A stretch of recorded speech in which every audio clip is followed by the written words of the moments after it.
In the autumn of 2018, a wheel of cheese from a man who was told to sell his goats won the American Artisan Cheese Competition in Madison, Wisconsin. It wasn't the biggest prize in terms of money, just $2,500 and a blue ribbon, but that wasn't the point.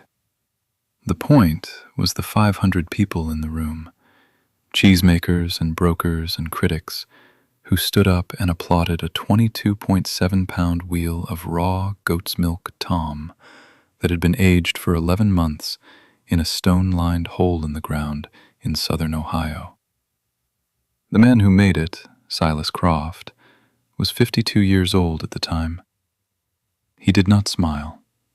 He simply nodded, walked to the stage, accepted the ribbon, and held it in his hand as if weighing it for truth. Then he walked back to his seat. The story, however, does not begin there. It begins 4 years earlier, in the spring of 2014, in a kitchen that smelled of sour milk and damp wool. Silas Croft was 48 years old. He had been a farmer for 30 of those years, ever since his father had handed in the deed to the 87 acres his grandfather had bought for $1,200 in 1946. Silas was known for two things. He rarely spoke more than 20 words in a day, and he kept goats. Not just any goats, a closed herd of 34 purebred Oberhasli, a breed known for its gentle temperament and its sweet, low butterfat milk. His wife, Sarah, was 46. She had been a farmer's wife for 25 years, and she was tired. She was a practical woman, a woman who balanced the books every Tuesday night at a heavy oak table her great-grandmother had brought over from Germany. For the last 117 Tuesdays, the numbers in the right-hand column had been red. They were $73,450 in debt to the Farm and Fleet Bank in town, a debt accrued not through mismanagement, but through a slow, grinding attrition. The price of feed was up 18%. The cost of fuel was up 22%. The veterinarian, a good man named Doc Evans, had to raise his rates by 10% just to keep his own lights on. That morning, Sarah laid the ledger on the table. The numbers were stark. She pointed to the final figure, a circled negative $1,428 for the month of March. "Sell the goats, Silas," she said. Her voice was not angry. It was exhausted.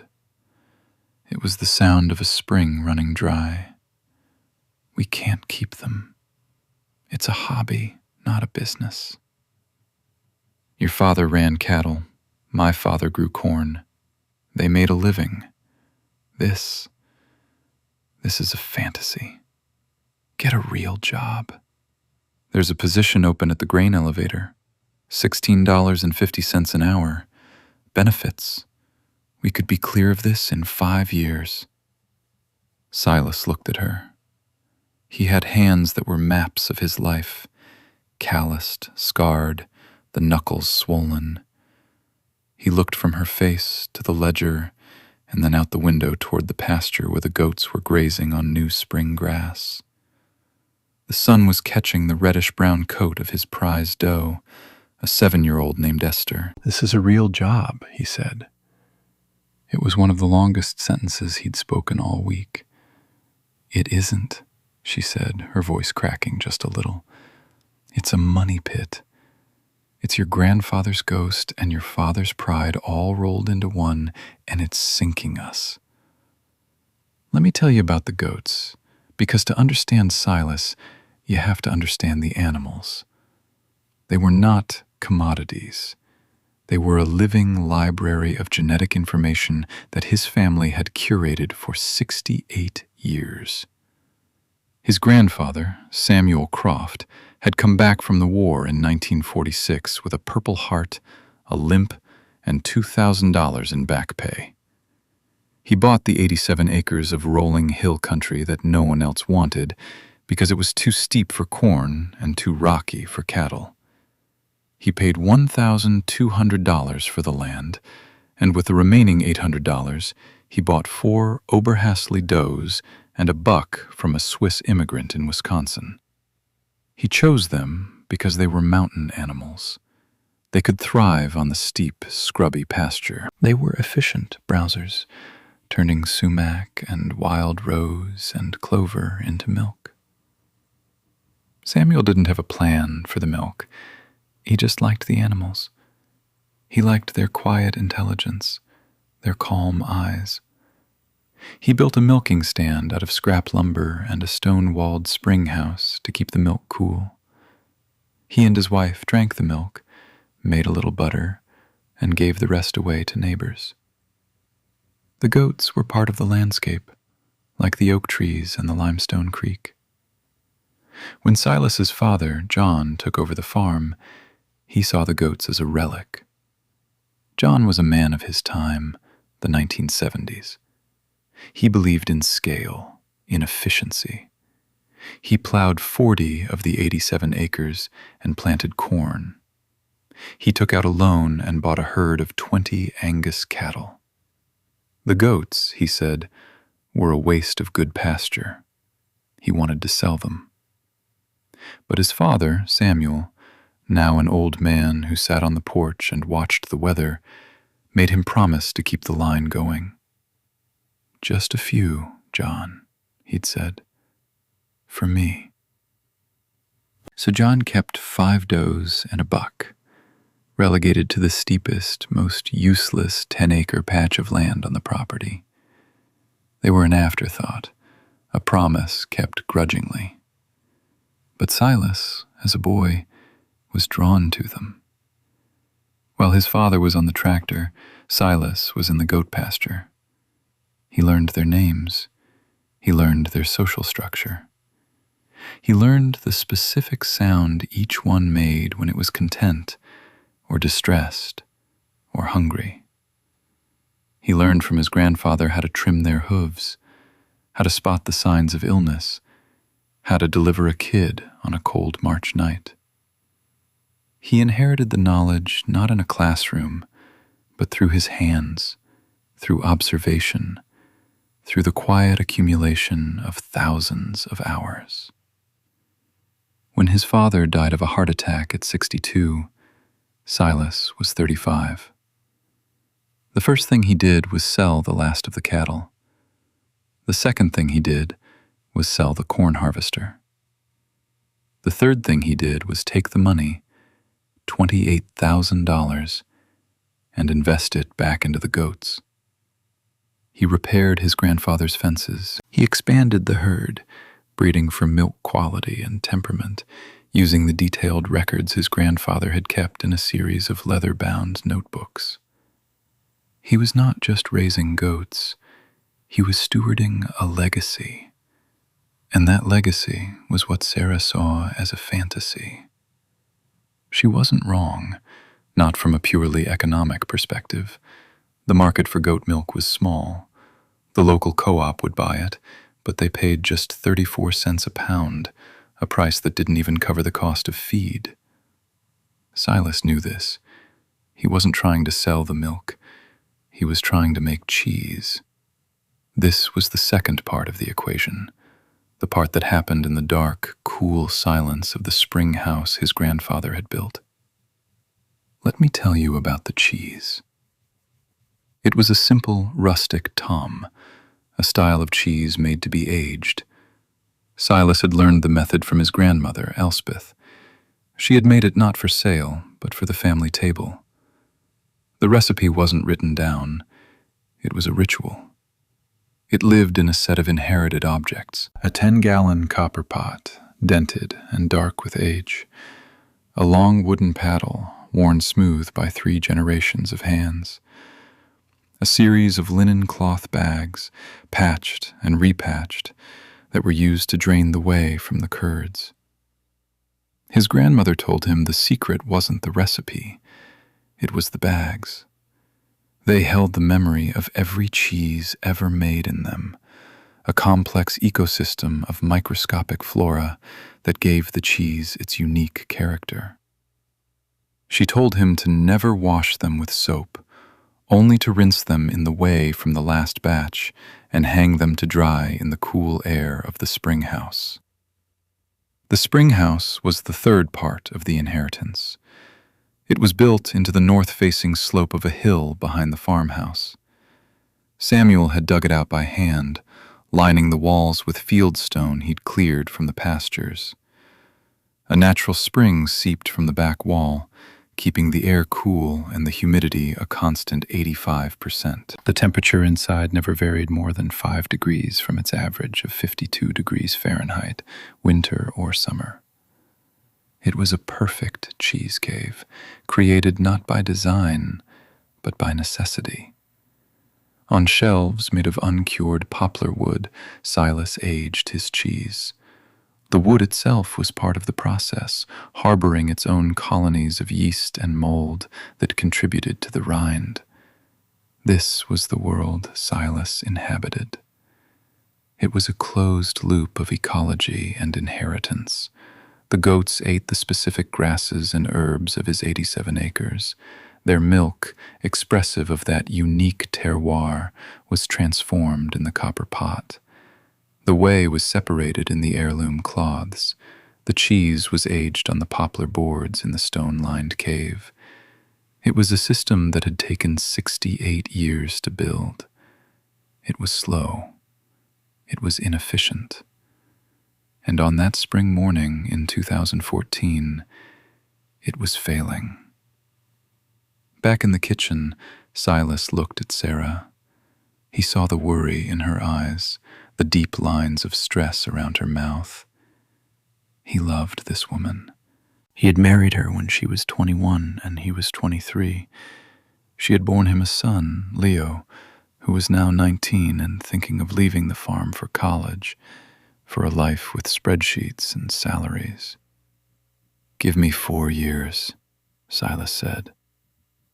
Sarah shook her head. 4 years? Silas, we don't have 4 months. The bank sent another letter. They want to renegotiate the loan. You know what that means. They're going to raise the interest rate. Mr. Henderson from the bank had come out to the farm the previous week. He was 32 years old, had an MBA from Ohio State, and drove a silver Audi. He wore polished shoes that were not meant for gravel driveways. He was polite, but his eyes surveyed the farm not as a home, but as a collection of assets and liabilities. He walked through the barn, looked at the goats, and made notes on a tablet. His assessment was clinical. The goat operation, he concluded, was operating at a 14% loss. The land, he noted, was underutilized. His recommendation, delivered in a conference room at the bank, was for Silas to liquidate the non-performing assets, the goats, and pivot to a more profitable enterprise. He had a brochure for a high-density poultry operation. The company would provide the chicks, the feed, the specifications for the barns. It was a turnkey system. The projected return on investment was 8.7% annually. All Silas had to do was sign a contract and build 2 400-foot-long metal sheds. The bank would be happy to finance the construction. Silas had listened without expression. He held a small block of his cheese, wrapped in brown paper, in his hands. When Henderson was finished, Silas pushed the cheese across the polished table. "Try this," he said. Henderson looked at it, confused. "What is it?" "Cheese." The banker unwrapped it. The aroma filled the small, air-conditioned room. It smelled of earth and nuts and a faint floral sweetness. He hesitated, then took a small bite.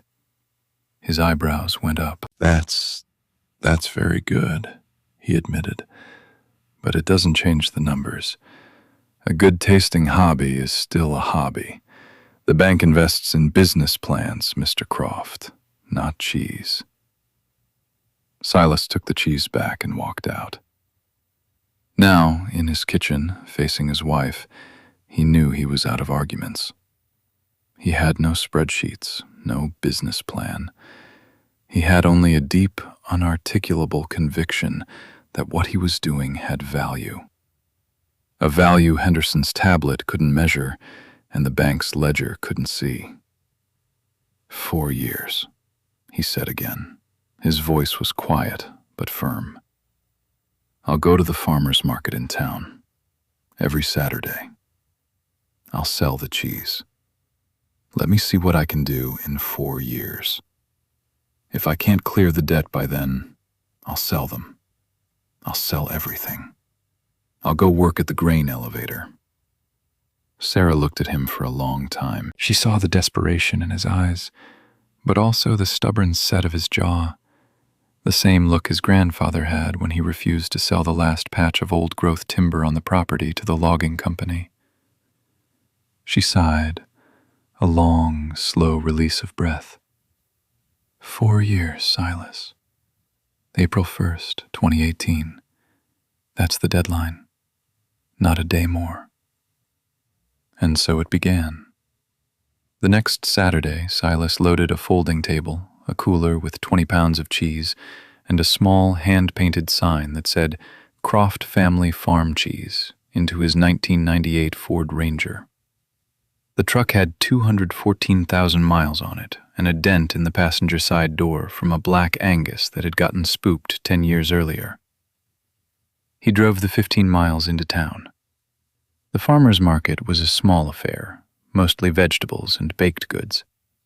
Silas set up his table between a woman selling heirloom tomatoes and a man selling artisanal honey. He wasn't a salesman. He didn't have a pitch. He just stood behind his table, a quiet man in a worn flannel shirt. He had cut the cheese into small cubes for people to sample. Most people walked by. Goat cheese had a reputation for being tangy, barnyardy. But a few people, drawn by curiosity, tried a piece. Their reaction was always the same. A moment of surprise, then a slow nod of appreciation. This wasn't like any goat cheese they'd had before. It was nutty and creamy, with a complex finish that lingered on the palate. It tasted of the place it came from. That first day, he sold 7 pounds of cheese at $18 a pound. He came home with $126 in cash, which he placed in a ceramic jar on the kitchen counter. Sarah counted it. "It's a start," she said. But it was a very small start. The monthly payment to the bank was $650. Let me tell you about the grind of those 4 years. It was a relentless cycle of labor dictated by the seasons and the animals. Silas's day began at 4:30 a.m. He'd milk the 34 does by hand. It took 2 hours. His son, Leo, who had decided to defer college for a year to help out, would assist him. At first, Leo was resentful. He saw his friends going off to school, to parties, to lives that didn't smell of manure and hay. He saw the farm as a trap. But slowly, grudgingly, he began to learn. He learned the rhythm of the milking, the feel of the animals. He learned the weight of a full pail of milk, about 18 pounds. He learned that his father, so quiet and distant in the house, was fluent in a different language out here in the barn, the language of animal husbandry, of weather, of patient work. After milking, the milk was carried to the spring house. It was heated in the copper pot to exactly 88 degrees Fahrenheit. Rennet was added. Then they waited. For 45 minutes, the milk would set into a fragile curd. Silas would cut the curd with a long knife, then stir it gently with the wooden paddle, slowly raising the temperature to 102 degrees. This was the most delicate part of the process. Too fast and the curds would be tough, too slow and the cheese would be too moist. His hands knew the right pace. The curds were then scooped into the linen-lined molds, pressed under weights, slabs of limestone from the creek, and left to drain. The next day, the young cheeses were salted and moved to the aging shelves in the cave. Every other day, for months, each wheel had to be turned and brushed by hand to manage the growth of the rind. It was an immense amount of physical labor for a small return. The first year, he sold $6,552 worth of cheese. It wasn't enough. They had to sell 10 acres of the back pasture to a developer building a small subdivision. The sale brought in $40,000. It kept the bank at bay, but it felt like a betrayal. Silas walked the new property line, the taste of dust in his mouth. He had lost a piece of his grandfather's legacy. Sarah saw the toll it was taking. She saw the deepening weariness in Silas's face, but she also saw the ceramic jar on the counter filling up a little faster. By the second year, he had a small, loyal following at the market. A chef from a fancy restaurant in Columbus, 60 miles away, had tried the cheese and started buying 10 pounds a week. People started calling the farm, asking to buy cheese directly.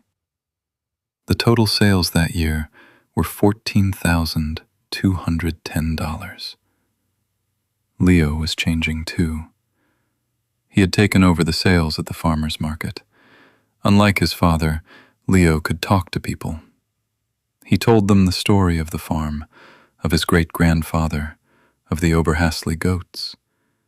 He created a simple website with photos of the farm. He started taking online orders. He was bridging the gap between his father's analog world and the digital marketplace. He told his father they needed to raise their prices. "Your cheese is better than anything else here, Dad. People will pay for it." Silas resisted. It felt wrong to charge more. But Leo insisted. They raised the price to $22 a pound. Sales didn't drop. They increased. Year 3 was the turning point. Sales reached $31,500. For the first time, the cheese operation turned a small profit of $4,300. They were still deeply in debt, but the numbers in the ledger were starting to shift from red to black. They bought back 2 of the 10 acres they had sold. It was a small victory, but it was a victory. Silas allowed himself a rare, small smile when he signed the papers. The work was still hard. One night, a prized doe named Ruth went into a difficult labor. Silas and Leo stayed with her all night in the cold barn, working by the light of a single bulb.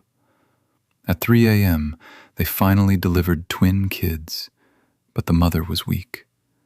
For the next 2 days, Silas barely slept, nursing the doe back to health with warm mash and electrolytes.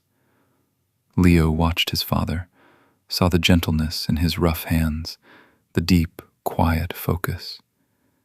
He understood then that this wasn't a hobby. It was a vocation. It was a form of devotion. He told his parents he wasn't going to college to study business. He was going to stay. He was going to learn the cheese business. Sarah cried. Silas put a hand on his son's shoulder. By the spring of 2018, the deadline was approaching. They had paid down the principal on the loan to $29,000. They were making progress, but they weren't clear. Sarah knew it. Silas knew it. The 4 years were almost up. One evening in February, Leo came into the kitchen with a magazine. It was Culture, the Word on Cheese. He opened it to a page advertising the American Artisan Cheese Competition. "We should enter," Leo said. Silas shook his head. "That's for professionals. people with stainless steel dairies and marketing departments. Leo pushed the magazine across the table. "Dad, your cheese is better than theirs. I've tasted it. We have to try." The entry fee was $150. It was money they didn't really have.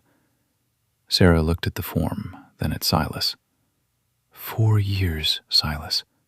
You've worked for 4 years. What do you have to lose? So they chose a wheel.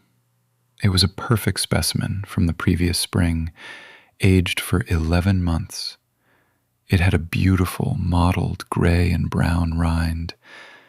The paste was a pale ivory, smooth and dense. Silas wrapped it himself, first in cheese paper, then in a layer of muslin, and placed it in a small wooden box he built just for the occasion. The wheel weighed 22.7 pounds. He and Leo drove the 450 miles to Madison, Wisconsin in the old Ford Ranger. The trip took 8 hours. They checked the cheese into the competition and found a cheap motel for the night. The next day was the awards ceremony. It was held in a large ballroom at the Monona Terrace Convention Center. There were hundreds of people there. Cheesemakers in branded vests, distributors in suits, writers with notepads. Silas felt out of place. He and Leo sat in the back. They listened as the awards were announced for dozens of categories. Best Bloomy Rind, Best Washed Rind, Best Flavored Cheddar. The names of the winners were a roll call of the American Artisan Cheese Elite, creameries from Vermont, California, Wisconsin, big operations with national distribution. Finally, they came to the best in show, the grand champion. The announcer, a man with a booming voice, described the judging process, how the 38 judges had narrowed a field of over 1,500 entries down to a final table of 10. He spoke of complexity, of balance, of terroir. He described the winning cheese without naming it. He said it was a cheese that spoke of its place, a cheese that tasted of patience, a cheese that represented the soul of American farmstead cheesemaking. Silas didn't think for a moment it could be his. He was already thinking about the drive home, about the conversation he would have to have with Sarah. And the grand champion, the announcer said, pausing for dramatic effect, from Briarwood Farm, Silas Croft, for his Hill Shepherd's Tomme. The room was silent for a beat. No one had heard of Briarwood Farm or Silas Croft.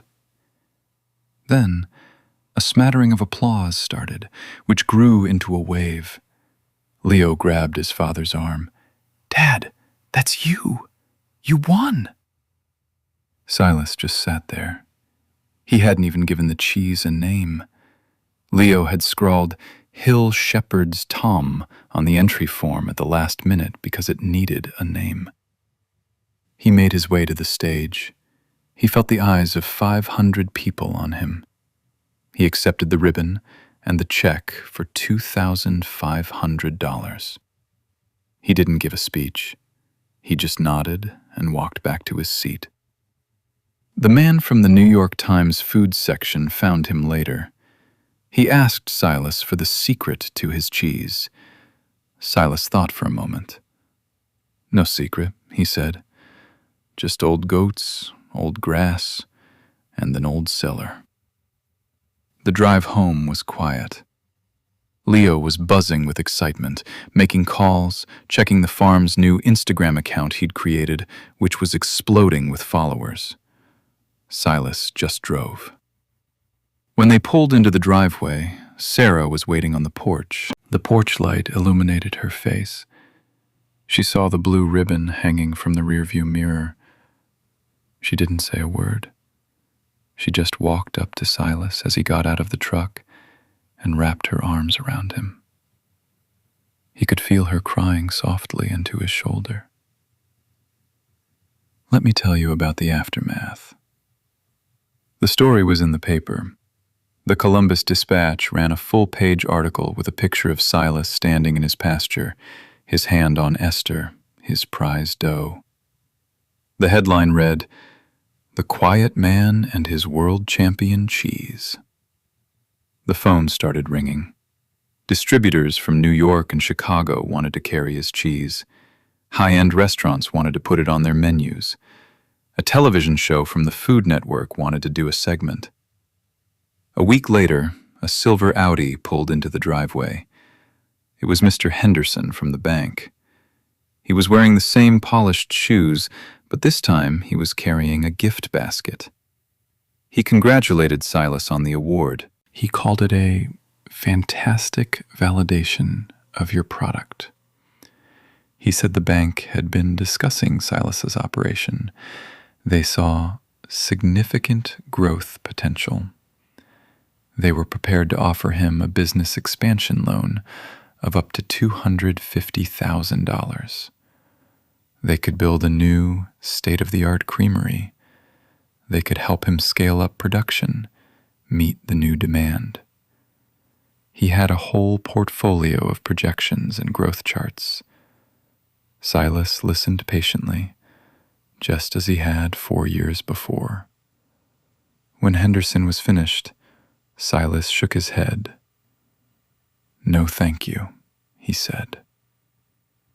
Henderson was stunned. "But why? This is your chance. You could be a national brand." Silas looked out at his pasture. The goats were grazing peacefully. "The system is the size it's supposed to be," he said. "The goats fit the land. The milk fits the pot. The cheese fits the cave. If I get bigger, the cheese gets worse." He walked Henderson to his car. Before the banker left, Silas handed him the blue ribbon. "Here," he said. "You can put this with your numbers. It's a number 2. It's the number 1. They paid off the rest of the bank loan 2 months later with the proceeds from the cheese sales. They didn't expand. They kept the herd at 34 milking does. They kept the copper pot and the linen bags in the stone-walled cave. They sold every wheel they made a year in advance to a waiting list of customers. Leo managed the business. He raised the price to $40 a pound. No one complained. He built a small retail shop on the farm where people could come and buy the cheese directly when it was available. Sarah quit her part-time job in town and started running the shop. She no longer looked tired. Silas kept doing what he had always done. He woke at 4:30 a.m. He milked his goats. He made his cheese. He walked his land. His hands were still a map of his life's work, but now they were the hands of a man whose quiet conviction had been affirmed. He hadn't set out to win an award. He hadn't set out to prove anyone wrong. He had only set out to do his work well, to honor the inheritance of knowledge and patience that had been passed down to him. What survives is not always what is strongest or what is most efficient. Sometimes, what survives is what is most true to itself. A business plan can't account for the taste of wild vetch in a goat's milk. A spreadsheet can't quantify the value of a 70-year-old microbial culture living in a piece of cloth. The world is full of loud, confident people with charts and projections who believe that progress is always bigger, faster, and newer. But there is another kind of progress. It is quieter. It is slower. It is the progress of a wheel of cheese aging in the dark, a complex and beautiful thing created not by a system, but by a shepherd. It is the kind of value that you can't see on a ledger, but you know it when you taste it. It is the difference between a job and a life's work.